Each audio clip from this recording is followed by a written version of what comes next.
গরুর ভুঁড়ি ভুনা যদি এইভাবে রান্না করতে পারেন তাহলে তো একদম চেটে পুটে তারপরে খাবেন। ভুঁড়ি কখনোই শক্ত মনে হবে না, আর ভুঁড়িতে কোনো গন্ধও থাকবে না। দেখেন এখানে আমি প্রায় 1.5 কেজি 2 কেজির মতো ভুঁড়ি ভুনা করে নিয়েছি, তাও আবার প্রেশার কুকারে। আসসালামু আলাইকুম সবাইকে, আরও একটি ভিডিও নিয়ে আপনাদের মাঝে চলে আসলাম। তো আজকে হচ্ছে আমি আপনাদেরকে ভুঁড়ি রান্না করে দেখাবো। তো ভুঁড়ির কালো অংশগুলো খুব সুন্দরভাবে পরিষ্কার করে তারপরে হচ্ছে আমি এখানে ভুঁড়িগুলোকে হলুদ, লবণ আর লেবুর রস দিয়ে সিদ্ধ করে নিয়েছি। একদম সম্পূর্ণ গন্ধ চলে গিয়েছে, আর ভুঁড়ির কালারটা দেখতেই পাচ্ছেন যে হলুদ হলুদ হয়ে গিয়েছে। আর আমি আজকে যেভাবে ভুঁড়ি রান্না করব, এইভাবে ভুঁড়ি রান্না করলে কখনোই 2-3 দিন জাল দিয়ে ভাজা ভাজা করতে হবে না, আর ভুঁড়ি রাবারের মতো শক্ত হবে না। তো দেশ ও দেশের বাইরে যে যেখান থেকে আমার এই ভিডিওটি দেখছেন সকলকে জানাচ্ছি আন্তরিক অভিনন্দন। তো আশা করব সবাই পুরো ভিডিওটি দেখবেন এবং দেখে সুন্দর একটা কমেন্ট করে যাবেন। আর যদি কোনো একটা অংশ ভালো লেগে যায় অবশ্যই লাইক, কমেন্ট এবং শেয়ার করে দিবেন। তো দেখতে পাচ্ছেন আমি হচ্ছে বটি নিয়ে বসে গেছি। আমি আবার বটি দিয়ে কোটা বাছা করতে স্বাচ্ছন্দ্য ফিল করি। তো আমি এখন এই ভুঁড়িগুলোকে টুকরো টুকরো করে কেটে নিচ্ছি। তো আমি আমার সাইজ অনুযায়ী ছোট ছোট করে কেটে নিচ্ছি, আপনারা চাইলে বড় বড় করে কেটে নিতে পারেন। তো এখানে দেখেন কি পরিমাণ হয়েছে, প্রায় একটা স্টিলের বোলের সমান হয়েছে, মানে ভর্তি করে নিয়েছি।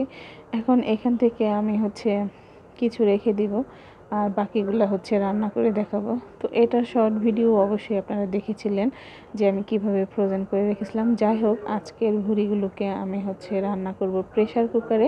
আর এইভাবে রান্না করলে কখনোই ভুঁড়িতে মানে শক্ত রাবারের মতো ভাবটা থাকে না, খুবই সুন্দর হয়। তো আমি প্রেশার কুকারের ভিতরে ভুঁড়িগুলো দিয়ে দিলাম।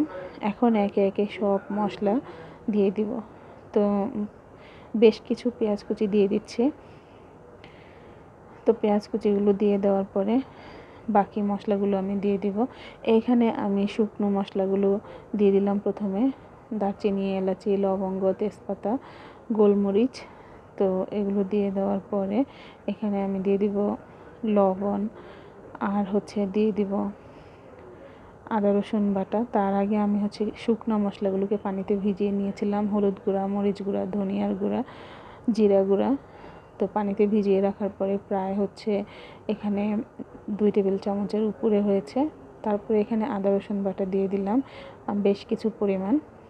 তো এখন দিয়ে দিব রান্নার তেল। তো দিয়ে এখন খুব সুন্দর করে মাখিয়ে নেব।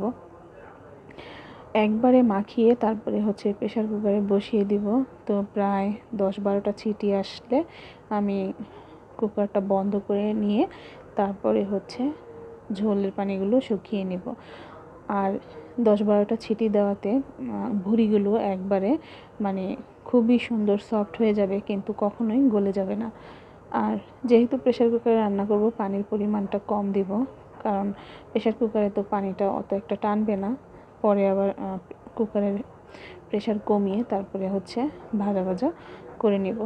তো আমি চারপাশ থেকে সবগুলো মশলা নামিয়ে নিলাম। এখন কুকারটা ঢেকে চুলায় বসিয়ে দিব এবং 10 সিটি আসার পরে আমি হচ্ছে কুকারের ঢাকনাটা খুলে নিলাম।